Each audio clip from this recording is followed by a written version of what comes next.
Salut à tous les amis, j'espère que vous allez bien. Aujourd'hui on se retrouve pour une nouvelle vidéo et aujourd'hui on se retrouve pour l'une des premières vidéos d'entretien sur cette Porsche Panamera. Et aujourd'hui on va commencer soft, on va commencer tout simplement par la vidange. Donc vous le savez maintenant, encore une fois ce n'est pas une publicité, c'est ma façon de faire avec des produits qu'on a testés.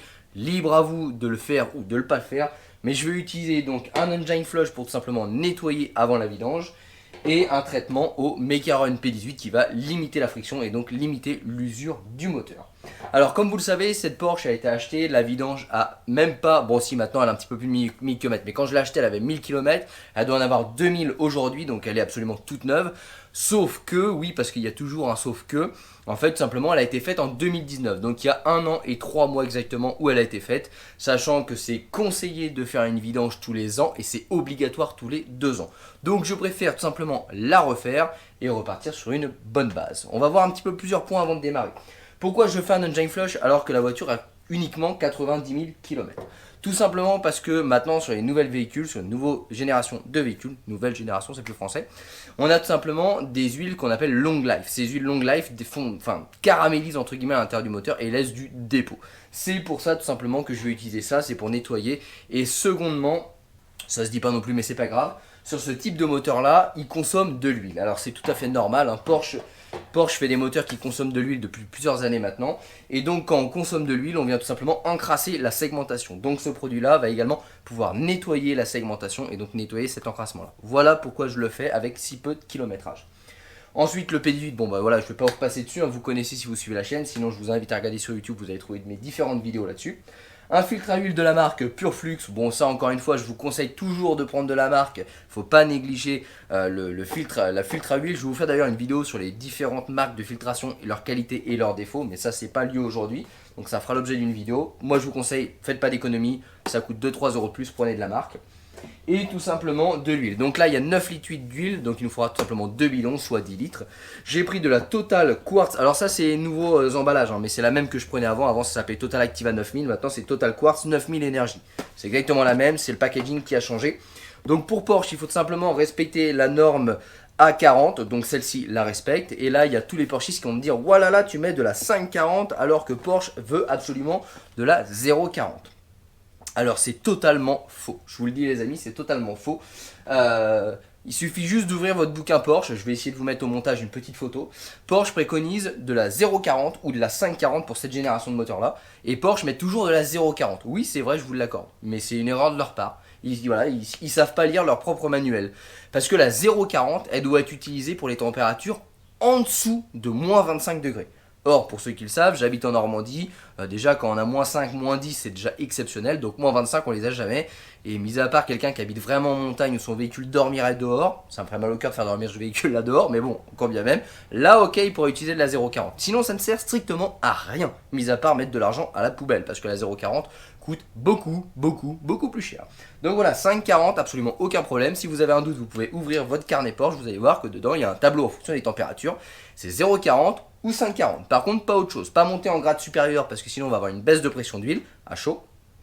Et pas descendre également en dessous au grade à chaud, donc 30, etc. Parce que vous aurez une meilleure protection, enfin une moins bonne protection, autant pour moi, de votre moteur. Mais en tout cas, 0,40, 5,40, moi je vous conseille de la 5,40. C'est adapté aux températures climatiques de ma région et en plus ça coûte moins cher. Voilà les amis, pour vous passer en revue un petit peu tout ce qu'on va faire. Je tiens à préciser sur ce type de modèle là, ça vaut également pour toutes les Porsche en version pneumatique. Si vous êtes équipé de la version pneumatique en termes d'amortissement, il faudra absolument, c'est obligatoire sous peine de casser vos amortisseurs, désactiver la régulation de suspension pneumatique. Donc pour ce véhicule là, comment ça se fait? Vous démarrez le moteur, vous mettez en position élevée, surélevée votre véhicule. Une fois la position surélevée, vous coupez le moteur, vous remettez le contact et vous maintenez 10 secondes appuyé le bouton de la suspension et ça va tout simplement marquer régulation désactivée. Et à ce moment-là et uniquement à ce moment-là, vous pouvez lever la voiture. Là, on le fait sur le pont, mais si vous le faites sur un cric, un changement de roue ou quoi que ce soit, la procédure est exactement la même et elle est obligatoire sous peine de casser un amortisseur. Je le dis, je le répète. Donc là, les amis, vous commencez à connaître un petit peu la procédure. On va tout simplement mettre ça complet parce qu'il y a 10 litres d'huile, donc ça fait pile 5%. On attend 8 minutes. Je vais vous faire vraiment, je vais passer en revue parce que j'ai fait plein de vidéos détaillées. Là, on fait vraiment se concentrer sur comment faire la vidange sur une Panamera et pas forcément le détail de ce que je vais utiliser. Donc je vous fais quand même un petit bref aperçu. On met ça dedans, donc là il y va 5%, donc là ça y va totalement, ça fait 500 millilitres sur 10 litres d'huile, on est pile sur le bon dosage. On laisse tourner 8 minutes au ralenti, jamais accéléré si possible, moteur déjà chaud. Ensuite on coupe, on laisse refroidir pour pas se brûler. On vidange, on met une huile pas chère pour rincer ou pas, c'est pas obligatoire mais c'est conseillé. On refait tourner 5-6 minutes avec l'huile de rinçage. On revidange, donc là on va reprendre simplement la vidéo à cet endroit là pour pas qu'elle soit trop longue pour vous. On changera le filtre à huile. À ce moment-là, on mettra notre huile neuve et notre P18. Alors à savoir que sur ce type de voiture là, c'est vraiment la galère pour faire le niveau d'huile, donc faites bien attention avec la quantité que vous retirez, parce qu'en fait c'est une jauge électrique, il n'y a pas de tirette dessus. Donc vous ne pouvez pas visuellement regarder où est-ce que vous en êtes, sachant que le moteur fait 9 litres 8 d'huile.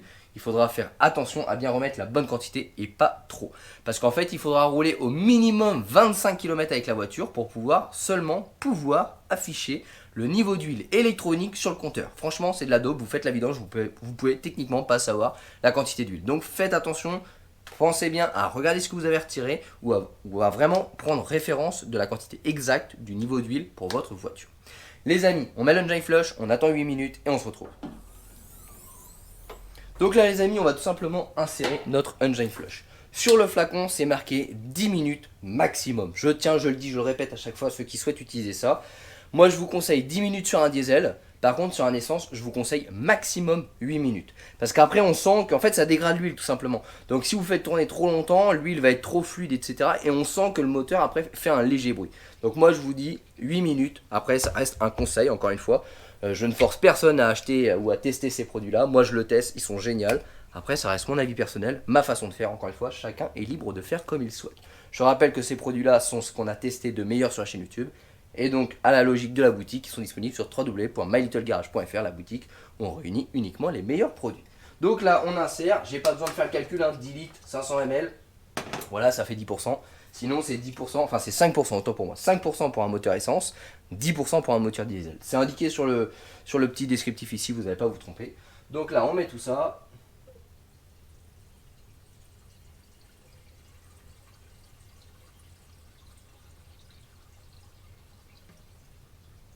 Voilà. Donc là, certains vont me dire, oui, mais quand tu mets ça c'est les questions que j'ai souvent. Oui, mais quand tu mets ça, finalement, ton niveau d'huile, eh ben, il dépasse le maximum si tu étais déjà au ras. Oui, c'est vrai, mais en fait, le moteur va tourner uniquement au ralenti, il ne faut pas accélérer, il va tourner que pendant 8 minutes. Donc, il n'y a absolument aucun risque d'abîmer le moteur. Par contre, quand vous avez déjà fait votre vidange et vous achetez ça, là, il faudra bien faire attention à ne pas dépasser le niveau maximum d'huile. Sinon, il faudra retirer un petit peu d'huile avant de mettre l'additif. Voilà, vous pouvez le mettre pendant la vidange, après la vidange, ça c'est libre à vous, les deux sont possibles. Mais bien faire attention à ne jamais dépasser le seuil maximum de la quantité d'huile sous peine de casser le moteur. C'est aussi mauvais d'avoir trop d'huile que pas assez. Je le dis, je le répète à chaque fois parce que certains disent qu'il peut le plus, peut le moins. Pas dans ce cas-là. Bon bah les amis, maintenant on démarre le moteur et on attend 8 minutes.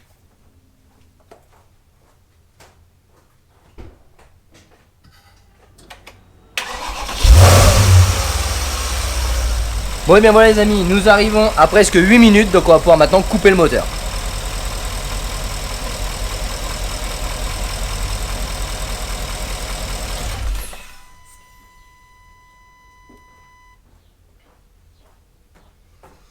Maintenant que le moteur est coupé et donc qu'il a fait son nettoyage avec le engine flush, on va pouvoir tout simplement surélever la voiture sans oublier de couper la suspension pneumatique, retirer le cache dessous pour accéder au filtre et à l'huile et à la vis de vidange, autant pour moi.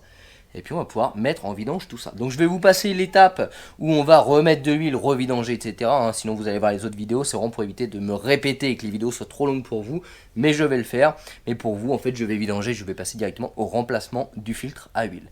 Comme ça, je vous filme celui-ci et pas le rinçage. Pourquoi? Parce qu'en fait, lui, il a 2000 km. Donc comme ça va permettre de pouvoir nous voir sur un moteur qui a 90 000 km, un nettoyage de engine flush sur de l'huile qui a été utilisé depuis le début en long life, donc 30 ou 35 000 km chaque vidange, voir un petit peu comment ça ressort. Est-ce que c'est propre et dans ce cas-là, est-ce qu'on n'avait pas d'encrassement, ou est-ce qu'à l'inverse c'est dégueulasse et dans ces cas-là, bah encore une preuve que l'huile long life, c'est pas bon, très bon pour les moteurs quoi. Allez les amis, go, on la lève.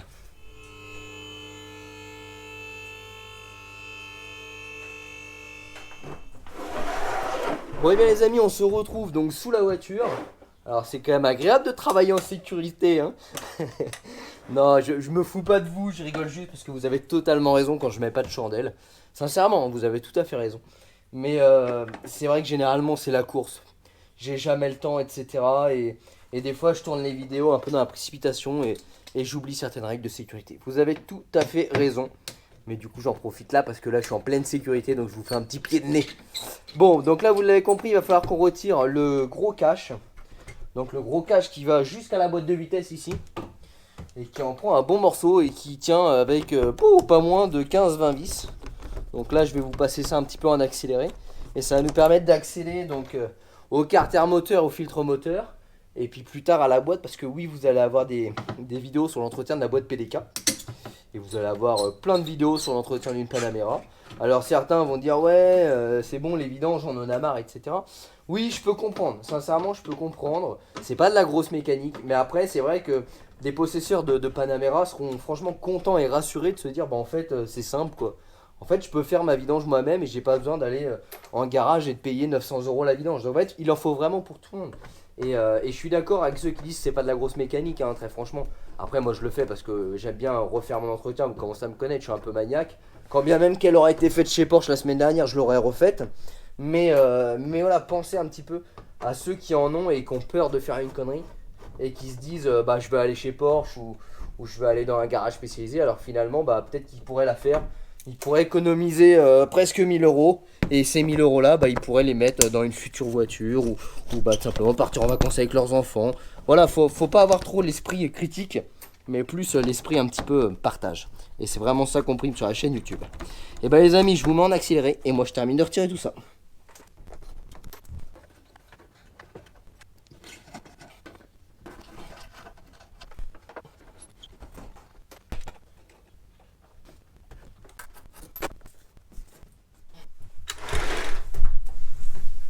Bon et bien les amis, on se retrouve. Alors franchement, là les dalles, ça prend tout son sens.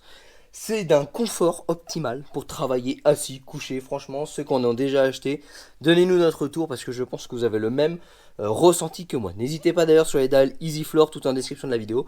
Vous avez 10% en venant de la part de GLB, que ce soit par mail, par téléphone ou directement par leur site internet. On revient sur notre vidange après cette petite session confort. Ici, on retrouve la vis de vidange du carter. Donc c'est simple, hein, voilà, elle se trouve assez facilement. Et on a la cloche du filtre à huile ici. Donc pour accéder à la cloche du filtre à huile, il faudra démonter ce petit renfort de rigidité du châssis pour pouvoir tout simplement y accéder. Donc c'est parti, vis de 13 et on y va.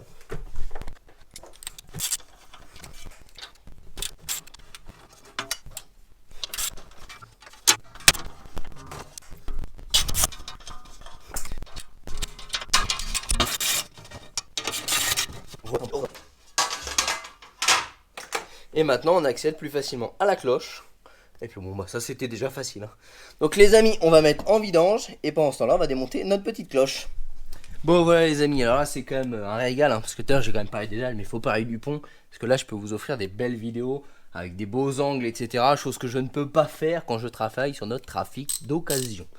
Bon les amis, vidange, hop, alors là je me suis muni de mon nouveau jouet que j'avais eu à Noël l'année dernière, si vous vous souvenez bien, que j'ai pu utiliser que très peu de fois parce que bah, j'avais le Porsche Cayenne, et le Porsche Cayenne ne pouvait pas le lever assez haut pour pouvoir glisser ça dessous, mais ça c'est génial, ça fait un gros bec, ça peut dégueuler, parce que des fois dans le bidon ça éclabousse partout.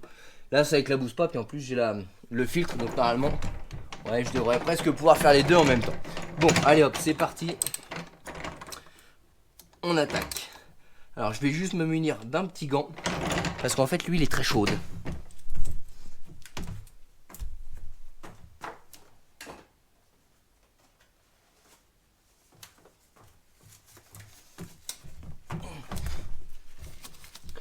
Alors c'est vrai, on peut en parler des gants. Si vous me dites, mais les gants, tu vas choper le cancer. C'est vrai, vous avez raison, une fois de plus. Mais j'arrive pas à travailler avec ces trucs-là. Là, je le mets parce que l'huile, en fait, est à 86 degrés, parce que sur la Porsche, on est à la température de l'huile, etc. Donc, ça va me permettre de pas trop me brûler les doigts. Donc là, hop. On va tout simplement ouvrir cette vis de vidange qui tient bien. Voilà. Donc en fait j'ai une petite grille ici, hein. Donc la vis de vidange je vais pas la retenir, je vais la faire directement tomber dedans. On la récupérera après, ça évitera de me brûler. Voilà. Alors j'ai bien fait de mettre les gants parce que je peux vous dire que je sens que ça chauffe le bout des doigts. Bon on a récupéré la vis quand même, on a du bol, voilà. Et l'huile franchement ça va, je sais pas si vous la voyez bien si je fais ça avec la lumière. Elle est noire, très clairement elle est noire, hein. On voit bien que pour 1000 km, enfin 2000 presque que j'ai fait, elle est quand même assez noire, mais on peut pas dire, vous voyez si je prends mon gant, voilà, on peut pas dire qu'elle soit vraiment très sale, hein. Donc on peut en déduire quand même que sur un moteur qui a 90 000 km avec de la long life, donc en l'occurrence 3 vidanges plus celle de rodage, donc 4 vidanges au total en 90 000 km, on a quand même un moteur qui est propre. Voilà, ça on peut, voilà, ce serait mentir de dire le contraire, hein, si on prend l'huile, elle est noire, mais elle n'est pas non plus carbonisée comme on pourrait le voir sur des vidanges que j'ai déjà pu faire. Par contre, à l'inverse, j'ai déjà fait des vidanges avec de la long life de véhicules qui avaient 150 000 km. Là, par contre, c'est pas joli à voir, hein. Donc, on pourra en déduire qu'en fait, ça s'encrasse proportionnellement au kilométrage du véhicule. Encore une fois, on peut en déduire, hein, parce que je n'ai pas de valeur précise, mais de mon expérience, de ce que je fais, des petits tests que je vous fais à chaque fois, et ben, je peux en déduire cela. Bon, les amis, on va laisser s'égoutter, et pendant ce temps-là, on va attaquer notre cloche de filtre à huile. Bon les amis, maintenant on va s'attaquer un petit peu au filtre à huile. Donc là c'est une douille de 36 qu'il faut avoir. Donc inutile de chercher dans votre caisse à outils, ça fait partie des tailles camion. Donc si vous avez des caisses à outils camion, vous êtes bon, sinon je vous conseille de vous en procurer. Parce que ça, la cloche est en plastique. Mais, parce qu'il y a toujours un mais. Alors je vais essayer de vous rapprocher pour que vous voyez un petit peu mieux. Hop. Voilà, j'espère que vous voyez bien. La petite cloche ici est en plastique, le filtre se trouve dans le moteur. Cette cloche-là est en plastique, sauf que certains garages ne lubrifient pas le joint au pourtour et la serrent trop fort, ce qui fait que ça la rend tout simplement indesserrable avec une clé standard. Donc on essaye, si on voit que ça foire, on ne teste pas, ça ne sert à rien, parce que c'est du plastique, donc on va foirer tout simplement l'écrou, et il vous faudra obligatoirement une douille de camion en 6 pans pour pouvoir la démonter. Donc petit test avec une clé à molette, si on a de la chance, si le garage précédent a bien travaillé, et sinon je vous dis, inutile de forcer, vous allez casser la cloche. Donc là en l'occurrence je pense qu'on est bon pour sortir. Voilà, là c'est clairement trop serré. Donc ça veut dire qu'ils ont serré trop fort et qu'ils n'ont pas lubrifié le joint qui colle. Parce que ça c'est 22 newtons, ça veut dire que c'est absolument rien. Ça on le serre à la main, on vérifie avec une clé qu'on est bien à la jointure et c'est terminé, on ne force pas. Là en l'occurrence je ne peux pas le desserrer, donc j'exerce bien plus que 22 newtons avec cette clé là. Et si je continue je vais casser casser le filtre. Donc là bah, je sors mes clés camion en 6 pans. Bon voilà les amis, là vous allez comprendre que l'outillage est totalement différent, hein. C'est même disproportionné pour du plastique, mais ça c'est pas moi qui l'ai choisi. Donc là, douille de 36 en 6 pans pour bien choper sur tous les coins de la cloche. Et puis bah la clé qui va avec, hein. Et là forcément ça rentre pas parce qu'on est dans... Alors sur un V6 ça rentre, mais sur un V8 ça ne rentre pas parce que j'ai déjà entretenu des Panamera V6 et j'utilisais ça. Et là ça ne rentre pas, donc on va essayer, on va être niqué. On va être niqué parce que même la rallonge ici en fait, elle ne passe pas, c'est trop gros. Donc là les amis, ça va être la galère. Alors ce qu'on va faire, c'est que pour exercer double pression, donc sachez déjà que si vous avez un V8 vous êtes niqué, hein, inutile d'avoir la clé de camion. On va tout simplement prendre donc la clé à molette que j'avais là. Voilà, comme ça. Et on va exercer une double force avec une clé à filtre qu'on va passer ici. Avec les deux, on va peut-être avoir plus de force. Et ça risque peut-être de se desserrer. Là, je le découvre en même temps que vous.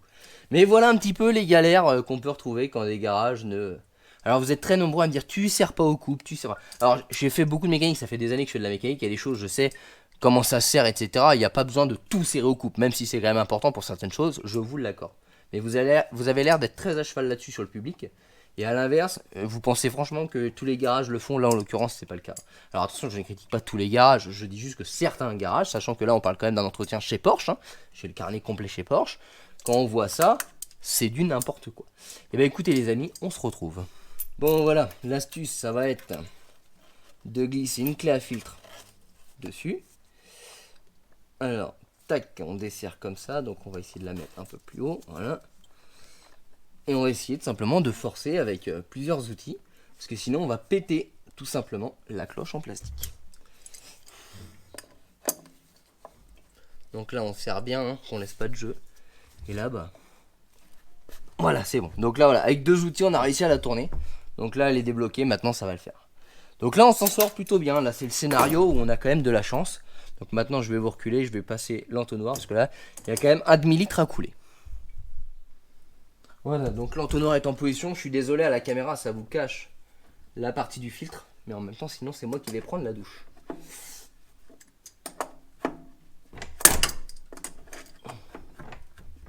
Voilà l'utilité de graisser vos joints avant la pose de ce type de cloche. Parce que je peux vous dire que quand ça casse, et ben après faut la changer. Et c'est le genre de petit truc chez Porsche qui vont vous vendre 50 balles quoi.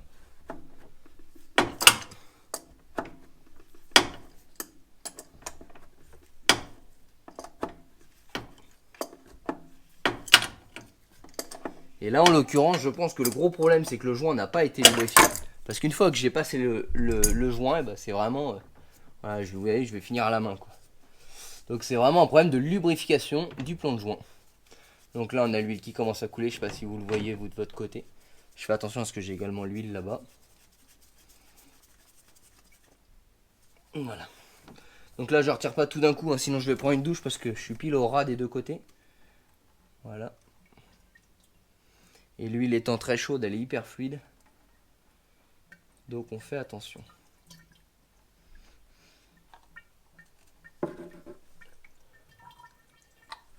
Voilà, donc là j'ai récupéré ma cloche de filtre. Maintenant on va laisser s'égoutter. Donc là bah, je vais vous couper, hein. Moi je vais laisser une bonne demi-heure, 3/4 d'heure vraiment s'égoutter, qu'il n'y ait plus rien qui coule. Et puis après bah, on va s'attaquer à la remise en place d'un nouveau filtre, à la mise en place de l'huile neuve, du P18, etc. etc. Et bah les amis, je vous dis à tout à l'heure. Bon les amis, maintenant on se retrouve tout simplement sur l'établi. Donc on se retrouve avec notre cloche d'embrayage. Donc là on va retirer tout simplement le vieux joint.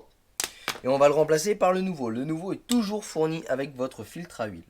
Donc là, on le place. Voilà. Et surtout, on n'oubliera pas de le lubrifier. Avant ça, on va tout simplement passer un petit coup de chiffon à l'intérieur de la cloche pour nettoyer. C'est plus propre pour montage. Donc là, elle est propre. Hein. Très honnêtement, j'en ai déjà vu avec de la merde au fond. Là, elle est franchement propre. Mais voilà, c'est gratuit. Autant faire les choses propres. Donc là, maintenant, on prend de l'huile. Alors il va pas nous falloir beaucoup, hein, juste une petite noisette. Et ça va nous permettre tout simplement, voilà, donc on en met sur le bout du doigt, de venir lubrifier le joint. Et c'est ça qui va faciliter les futurs démontages. Si vous lubrifiez pas ce joint là, il va tout simplement coller. Et avec le temps, eh ben vous allez galérer à le retirer comme on l'a eu tout à l'heure. Donc maintenant on repasse sous la voiture, on remet la cartouche neuve, la petite capsule. Et on remet le petit bouchon de vidange avec son joint tout neuf. Allez, go! Bon les amis, on va retirer dans un premier temps le vieux fil qui est toujours en place. On va le mettre dedans, il va finir de s'égoutter. Hop, j'ai essuyé 2-3 petites gouttes. On remet le neuf, donc là on vérifie toujours s'il n'y a pas un sens. Là en l'occurrence il n'y a pas de sens. Hein. Donc on se prend pas la tête, on remboîte. On remet notre cloche. Voilà. On va pouvoir essuyer les 2-3 gouttes et décaler ça. Voilà. Donc là, on serre à la main. Voilà. Et vous voyez, une fois que le joint il est correctement mis, on peut serrer jusqu'au bout. Donc là, voilà, à la main, j'arrive à aller jusqu'au bout. Donc après, on prend notre clé et là, on va seulement vérifier qu'on est bien au bout. On ne force pas. Donc là, vous voyez, j'ai un petit jour. Parce qu'en fait, le joint doit rentrer dans sa gorge. Donc là, j'ai un petit jour. Hop. Et là, tac, voilà. Là, j'arrive en butée. Donc c'est terminé. Ça sert à rien de serrer plus fort. Vu que le joint est dans sa gorge, c'est un joint torique. Donc c'est pas plus vous serrez, plus ça va faire l'étanchéité. On va au bout. Une fois qu'on est au bout, tac, on arrête, c'est terminé. Et comme ça, les prochains démontages, et ben vous vous remercierez vous-même. Là, bon, bah c'est très simple. Hein. Hop. Alors, je vais vous retirer ça que vous voyez bien. Voilà. Donc là, on remet la vis avec son joint neuf.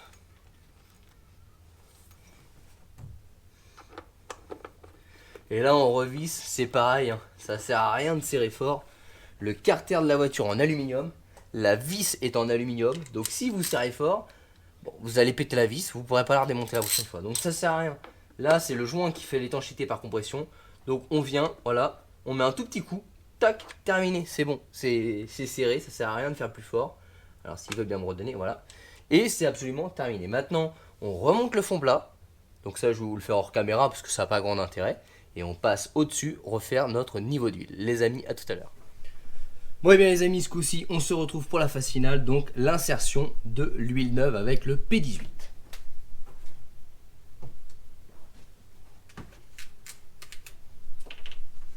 Donc là, aussi simple que ça, je vais tout simplement intercaler entre l'huile un peu de P18 et on va y mettre la quantité totale de 9 litres 8. Donc là voilà, je laisse couler et j'en mets un petit peu. Donc là il y va également un demi-litre de P18, donc 500 ml, pour avoir entre 4 et 6% du dosage. Donc je rappelle le dosage recommandé par Macaron, hein, c'est pas moi qui invente. C'est entre 4 minimum, 6 maximum. Donc là je devrais être à peu près à 5%. Parce que pour 8,8 litres, je suis à 6% avec un demi-litre. Donc là je devrais être aux alentours de 5%. Voilà pour l'insertion. Donc là on y met le premier bidon et puis ensuite le deuxième bidon, aussi simple que ça. Et les amis, on se retrouve pour la suite. Bon les amis, petite rectification. Je vous ai dit tout à l'heure qu'il y avait 9,8 litres d'huile dans le moteur. C'est une erreur de ma part. Je viens de vérifier pour faire mon niveau parce que vous le savez, il y a une jauge électrique et donc on ne sait pas la quantité d'huile qu'on met. Et tout simplement, le manuel indique avec remplacement de filtre 9 litres. Donc j'ai tout simplement mis 8 litres,5 d'huile et 500 ml de P18, ce qui nous fait un total de 9 litres. Donc dans mon bidon d'huile, il me reste tout simplement 1,5 litre d'huile. Voilà les amis, donc maintenant on va pouvoir refermer le bouchon, on va passer à l'intérieur pour démarrer le moteur pour remplir le filtre. Ensuite on va tout simplement remettre à zéro électroniquement avec la valise professionnelle l'entretien de la vidange. Et puis ensuite il vous faudra rouler 25 km environ pour tout simplement pouvoir voir la jauge électronique. Donc pas d'inquiétude, à chaque fois que vous ouvrez le capot, il y a quelque chose qui détecte et il faut faire au moins 25 km pour pouvoir avoir l'affichage de votre jauge à huile. C'est comme ça sur les Panamera, pour les autres je ne sais pas. Les amis, on rebouche, on démarre et on passe à la réinitialisation.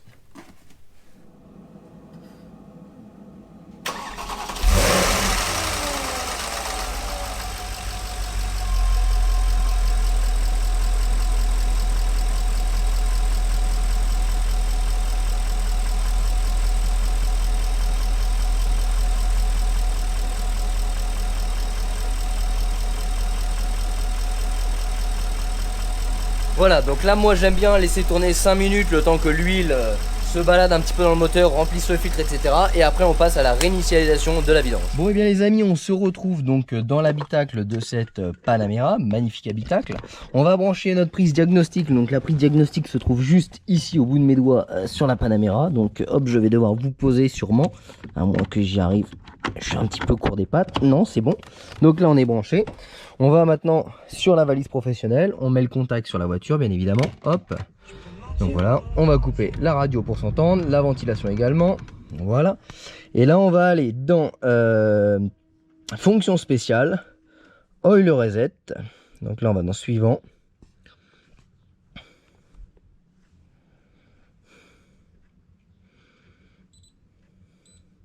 Et là, ça va nous permettre simplement de remettre à zéro l'entretien. Donc là, on va aller dans particularité. On devrait l'avoir ici. Reset service. Il devrait nous trouver le bon modèle de la voiture. Donc calibrer, transmettre un niveau de carburant. Remise à zéro de la périodicité d'entretien. Donc là, il nous demande la date 2015. Donc 2015 03 25. Donc on va mettre 2020 07 et le 23 parce que nous sommes le 23 juillet aujourd'hui. Je fais OK. Donc là, je mets tac, tout parce que j'ai tout fait. OK. Et là, c'est fini. Donc là, les amis, vous avez terminé votre étape de vidange sur votre Panamera. Bon et bien voilà les amis, ça s'achève pour cette petite vidéo d'entretien sur la Panamera, la première vidéo. Donc maintenant, les possesseurs de Panamera sauront tout simplement comment faire l'entretien de A à Z de leur moteur. Les amis, j'espère que cette petite vidéo vous aura plu, j'espère que cette vidéo surtout pourra en aider certains. Et on se retrouvera très prochainement dans de nouvelles vidéos sur cette Panamera, sur les motos ou sur le karting, mais il y a plein de choses en attente. Les amis, n'hésitez pas à nous rejoindre sur les réseaux sociaux, Facebook, Instagram, tous les liens sont également en description de cette vidéo-là. Et n'hésitez pas à vous abonner à la chaîne YouTube pour recevoir les notifications des futures vidéos. Les amis, merci de votre confiance, merci de votre gentillesse, merci d'avoir regardé cette petite vidéo. Et on se retrouvera très bientôt. Ciao!